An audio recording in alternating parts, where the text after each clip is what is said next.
नमस्कार, मैं रचना शर्मा चढ़ती कला टाइम टीवी देख रहे हैं सभी दर्शकों का स्वागत करती हूं। आप देख रहे हैं उत्तर प्रदेश के समाचार। 22 जनवरी को अयोध्या में नए राम मंदिर में प्राण प्रतिष्ठा समारोह को लेकर पूरे देश में उत्साह का माहौल है। योगी सरकार और केंद्र सरकार इस कार्यक्रम को खास बनाने की तैयारियों में जुटी हुई है। इस बीच पीएम मोदी ने अयोध्या में राम मंदिर पर स्मारक डाक टिकट और दुनिया भर में भगवान राम पर जारी डाक टिकटों की एक पुस्तक जारी की है। इसके डिजाइन में राम मंदिर, चौपाई, मंगल भवन, अमंगल हारी, सूर्य, सरयू नदी और मंदिर के आसपास की मूर्तियां शामिल हैं। उन्होंने बताया कि 6 डाक टिकट राम मंदिर, भगवान गणेश, भगवान हनुमान, जटायु, केवटराज और मां शबरी पर हैं। डाक टिकट पर आधारित पुस्तक पर भगवान राम की अंतर्राष्ट्रीय लोकप्रियता को दर्शाया गया है और 48 पृष्ठों की इस पुस्तक में America, New Zealand, Singapore, Canada, Cambodia और संयुक्त राष्ट्र जैसे संगठनों सहित 20 से अधिक देशों द्वारा जारी डाक टिकटों को शामिल किया गया है। पीएम मोदी ने डाक टिकट जारी करने के बाद कहा कि आज श्री राम मंदिर प्राण प्रतिष्ठा अभियान द्वारा आयोजित एक और कार्यक्रम में शामिल होने का मौका मिला। आज श्री राम जन्मभूमि मंदिर पर 6 स्मारक डाक टिकट और दुनिया भर में भगवान राम पर जारी टिकटों का एक एल्बम जारी किया गया है। मैं देश के लोगों और दुनिया भर के सभी राम भक्तों को बधाई देना चाहता हूँ। पीएम मोदी ने कहा कि ये सिर्फ कागज का टुकड़ा नहीं, इनसे युवा पीढ़ी को भी बहुत कुछ जानने और सीखने को मिलता है। उन्होंने कहा कि इस काम में डाक विभाग को राम ट्रस्ट के साथ साथ संतों का भी साथ मिला है।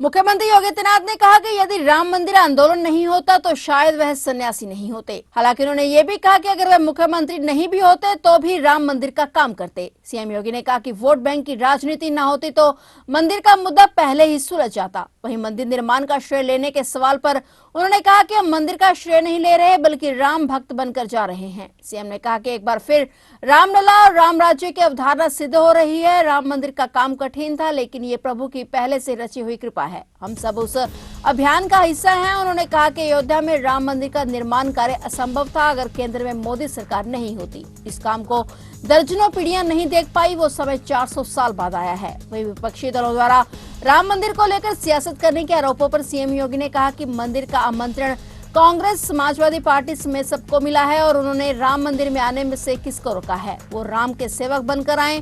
जो राम का सेवक बनकर आएगा उसका स्वागत है। राम मंदिर आंदोलन में हम सब बहुत पहले से जुड़े हैं। वहीं कांग्रेस नेता राहुल गांधी की भारत जोड़ो न्याय यात्रा पर निशाना साधते हुए उन्होंने कहा कि जिन्होंने जिंदगी भर अन्याय किए हैं वे कौन सा अन्याय करेंगे। चुनाव आएगा तो कांग्रेसी मंदिर मंदिर भटकेंगे। वे लोग वास्तविकता को अभी समझ नहीं पा रहे हैं।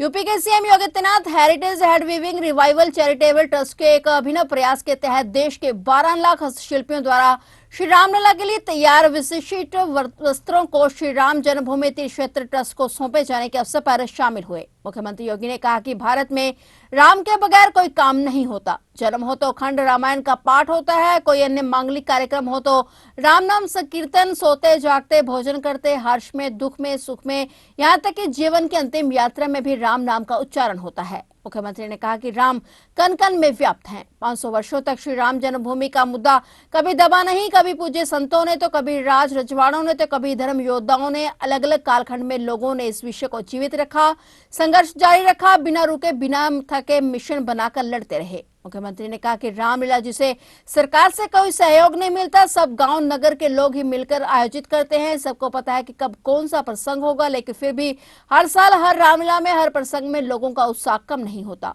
उन्होंने कहा कि राम आस्था के साथ आर्थिकी के भी माध्यम है। अयोध्या में जारी विकास कार्यों की चर्चा करते हुए मुख्यमंत्री ने कहा कि आज अयोध्या जी अपने गौरव के अनुरूप सम्मान प्राप्त कर रही है। गोरखपुर, लखनऊ, प्रयागराज, वाराणसी हर जगह से बेहतर कनेक्टिविटी है। लखनऊ से तो जल्द ही हेलीकॉप्टर सेवा शुरू करने जा रहे हैं। आज सरयू में क्रूज चल रहे हैं।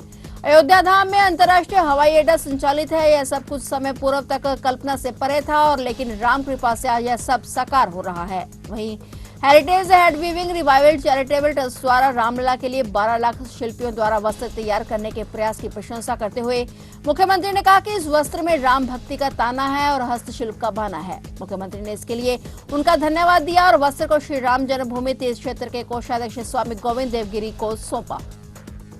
हम सब जानते हैं भारत में राम के बगैर कोई काम नहीं होता।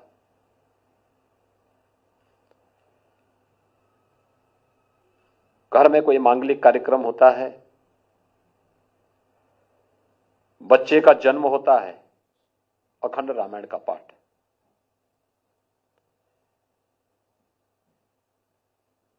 कोई शुभ कार्य होता है, राम नाम संकीर्तन।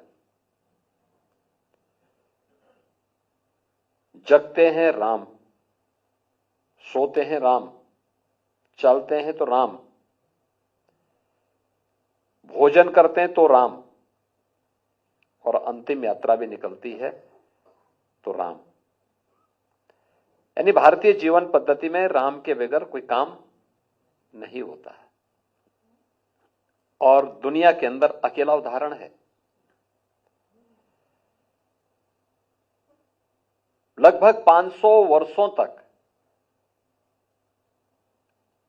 कभी भी से राम जन्मभूमि का मुद्दा दबा नहीं।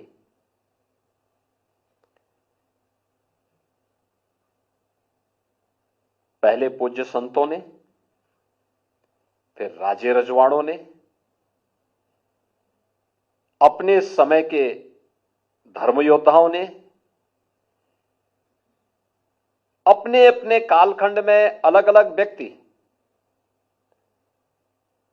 इसे अपना मुद्दा बना करके लड़ता रहा, भिड़ता रहा, बिना झुके, बिना रुके, बिना डिगे इस मिशन को लेकर के आगे बढ़ता रहा।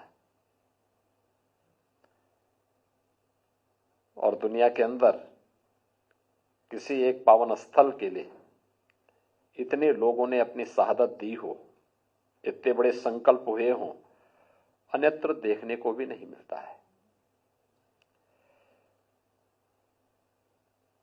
यह इसलिए हुआ क्योंकि राम के बगैर हमारा कोई काम ही नहीं होता। जिसने राम का नाम लिया वो तर गया। उसके लिए महत्वपूर्ण नहीं कि वो दैवीय परंपरा में पैदा हुआ है या मनुष्य में या फिर किसी अधम योनि में। राम के नाम ने उसे देवत्व स्वयं प्रदान कर दिया। लेकिन जो राम से भागा, श्रेष्ठ कुल में पैदा होने के बावजूद भी पशुवत मारा गया। यह भी उदाहरण हमारे सामने है। राम का नाम भजा तो हनुमान हमारे लिए देवत्व स्वरूप प्रकट हो गए, और राम से दूरी बनाई तो मारीच पशुओं की तरह मारा भी गया। 22 जनवरी को होने वाले प्राण प्रतिष्ठा कार्यक्रम के मद्देनजर एसपी सिटी अभिमन्यु मांगलिक ने जिला एवं सत्र न्यायालय सहारनपुर का निरीक्षण किया। एसपी सिटी अभिमन्यु मांगलिक ने निरीक्षण के दौरान सर्विलांस कैमरा, फोर्स और अन्य गतिविधियों के बड़ी बारीकी से जांच की। उन्होंने मीडिया को जानकारी देते हुए बताया कि राम मंदिर और 26 जनवरी के मद्देनजर कचहरी परिसर की सुरक्षा व्यवस्था सुनिश्चित की गई है।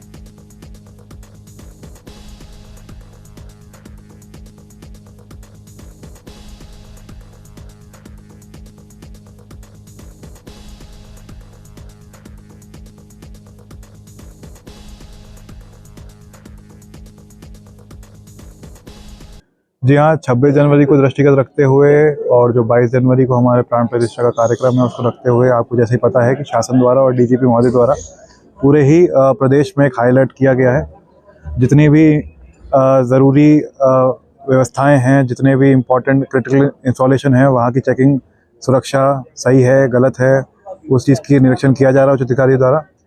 आज मेरे द्वारा यहाँ पे कचहरी परिसर का निरीक्षण किया गया है।